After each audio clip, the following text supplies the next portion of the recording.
मेरा अभी जो मैं करना चाह रहा हूँ, बात करना चाह रहा हूँ, हम ऑपरेशन पे आखिरी में आएंगे, जो एक अलग सब्जेक्ट है।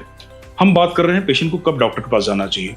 एज अर्ली एज पॉसिबल, जितना जल्दी हो सके जी। बुखार होता है, आप देरी करते हैं, नहीं करते हैं। आपको बुखार होता है, आप जाते हैं डॉक्टर के पास, सर्दी बुखार होगा, खांसी होगी, तुरंत ठीक हो जाएगा।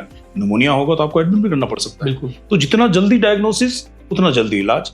सेम अप्लाई करते हैं कमर में। तो कमर दर्द हुई तो हुआ तो प्लीज दर्द की दवा लेके उसको दबाइए मत।